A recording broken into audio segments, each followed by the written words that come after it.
Hello, Tom. It's a real pleasure to speak with you today. As an artist and researcher, your work often navigates those intriguing, sometimes shadowy intersections between the visible and the unseen. We're here to delve into two specific areas of your expertise: the relationship between art and the occult, and perhaps a topic that might surprise some, the connection between alcohol and the occult. To start, could you tell us a bit about what initially drew you to explore these subjects, particularly how the occult began to inform your artistic practice and research? It's absolutely my pleasure. Thanks for having me. It wasn't really a sudden dramatic awakening. It was more like a slow, insistent pull over many years. As an artist, I always felt a deep fascination with what lies beneath the surface of everyday reality. The seen world felt incomplete somehow. I started by just exploring symbolism in art history, mythology, alchemy, esoteric traditions, and quickly realised that these weren't just decorative elements, they were pathways, attempts to communicate deeper truths or experiences that defy conventional language. The occult for me became less about spooky rituals and more about the study of hidden knowledge, the pursuit of understanding those unseen forces that shape our existence. It felt like art in its purest form was always trying to do the same thing. That's a really insightful way to put it, pathways. So when you say it started informing your artistic practice, what did that look like initially? Were you consciously adopting specific occult symbols, or was it a more intuitive absorption into your creative process? Initially, it was definitely more intuitive. I found myself drawn to certain textures, certain ways of layering, of obscuring and revealing, that echoed the very nature of hidden knowledge, the idea that there's more to something than meets the eye. Over time, as my research deepened, I started consciously incorporating specific methodologies, not necessarily copying symbols directly, but understanding their underlying principles. For instance, the alchemical process of transformation. The idea of turning lead into gold isn't just about metals, it's a metaphor for spiritual or psychological transformation. I began to approach my materials, my canvases, with that same mindset. How can I push this medium to transform, to reveal something new, something that wasn't immediately apparent? So you're not just depicting the occult, you're almost engaging in an occult process through your art. That's a powerful distinction. Could you give us an example of how a specific occult concept might manifest in one of your pieces, or perhaps a series of works? Absolutely. Consider, for example, the concept of the veil in esoteric thought, the idea that there's a thin barrier between our everyday perception and a deeper, more profound reality. Many of my early works explored this visually. I used translucent materials, layers of paint that partially obscured images beneath, sometimes even deliberately smudging or blurring outlines. The idea was to create a visual metaphor for that veil, to suggest that what you're seeing isn't the whole picture, that there's something just beyond reach, perhaps hinting at forms, energies, or even entities that exist on a different vibrational plane. It wasn't about showing ghosts directly, but evoking the feeling of their potential presence, or the presence of these unseen forces. That sounds incredibly evocative. It reminds me a bit of the surrealists, actually, and their fascination with dreams and the subconscious. Is there a historical lineage of artists you feel particularly connected to in this exploration of the occult? Oh, absolutely. The Surrealists are a massive influence, no doubt. Artists like Leonora Carrington, Remedios Varo, and of course even earlier someone like Hilma af Klint, whose abstract works were directly informed by her spiritual and theosophical studies. She was arguably painting occult or spiritual abstraction before Kandinsky. Then you have symbolists like Gustave Moreau, Odilon Redon, even William Blake, who wove spiritual and mystical themes deeply into their work. They understood that art could be a bridge, a way to access or convey truths that rational language couldn't quite grasp. They weren't just painting pretty pictures, they were attempting to conjure, to evoke, to even initiate viewers into different ways of seeing and understanding the world. That lineage is incredibly rich and often overlooked by mainstream art history, which tends to shy away from anything too woo-woo, you know? Right, the woo-woo factor. It's a shame because there's so much depth there. Now, this brings us to the second, perhaps more surprising intersection you explore: alcohol and the occult. When people hear occult, they might think of spells or rituals, but alcohol typically isn't the first thing that comes to mind. How did you stumble upon that connection, and what does that relationship entail?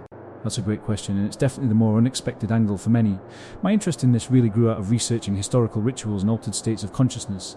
It became clear that throughout history, in almost every culture, fermented beverages, be it wine, beer, mead, or stronger spirits, have played a significant role in religious ceremonies, mystical experiences, and yes, even occult practices.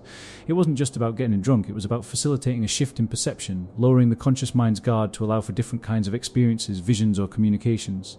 Think about the Dionysian mysteries in ancient Greece, for instance, or the use of wine in many sacred rites. It's seen as a transformative substance, a spirit that can connect one to the divine or the chthonic realms. So it's about the altered state, not just the substance itself. The idea of using alcohol as a tool for intentional spiritual exploration rather than just recreation. Exactly. It's a very fine line, of course, and one that requires immense caution and understanding. The occult isn't about escapism, it's about intentional engagement.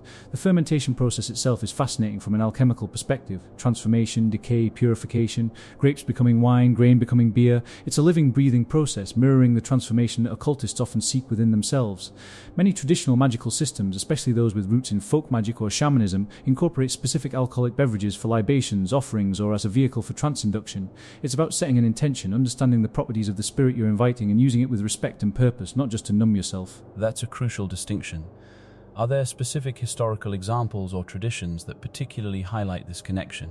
Any groups or practices that stand out in your research? Certainly. You can look at the Vodou traditions, for example, where specific rums and other spirits are used as offerings to the lower, facilitating possession and communication, or even certain ceremonial magic traditions where wine is consecrated and used in rituals, drawing on ancient symbolism of blood and life force. Even the humble toast in many cultures has roots in ancient libation practices, offering a portion to the gods or spirits before partaking yourself. It's a subtle acknowledgement of unseen presences. My research often delves into the etymology too. The word spirit itself applies to alcohol and to non-physical entities, which I find incredibly telling. Language holds these echoes of ancient understanding. That's a brilliant point about the word spirit. It truly shows how deeply ingrained these ideas are, even in our everyday vocabulary. So, how do these two areas, art and alcohol in the context of the occult, interact or inform each other in your work? Do you create art under the influence, for instance, or is it more about the intellectual understanding informing your creative approach? That's a very important question, and I want to be clear here. I absolutely do not create art under the influence in a way that would impair judgment or critical faculties. The aim is not to get drunk and hope for inspiration. Instead, it's about the intellectual understanding of these altered states, the historical context of their use, and the symbolism surrounding them.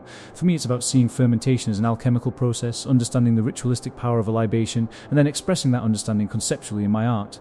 So I might create a piece that visually evokes the transformative energy of fermentation, or a sculpture that holds the symbolic weight of an offering vessel. It's about translating those esoteric principles into a visual language rather than relying on the substance itself for creative output. That makes perfect sense. It's about the profound understanding and intentionality behind it. So for someone who might be just scratching the surface of these topics, what's a good starting point? How can one approach these fascinating, often misunderstood subjects with curiosity and respect? That's a fantastic question, Peter. My advice would be to approach it with an open mind, but a critical one. Don't believe everything you read, but be open to exploring different perspectives.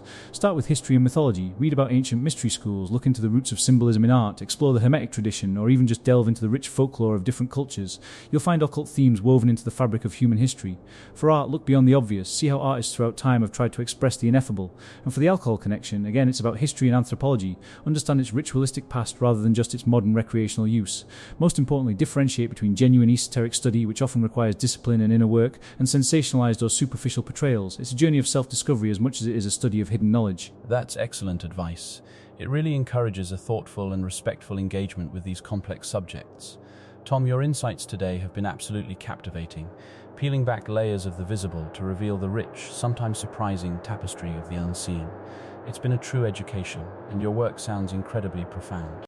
Thank you, Peter. It's been a genuine pleasure to share some of these thoughts and explorations with you and your audience. It's a journey that never truly ends, and I'm always learning, always discovering new connections. That's the beauty of it, really, the endless mystery. And that's a perfect note to end on. Tom, thank you again for being with us today. To our listeners, if you're curious to see more of Tom's work, we'll link to his portfolio in the show notes. We hope this conversation has sparked your own curiosity about the hidden dimensions of art, history, and consciousness.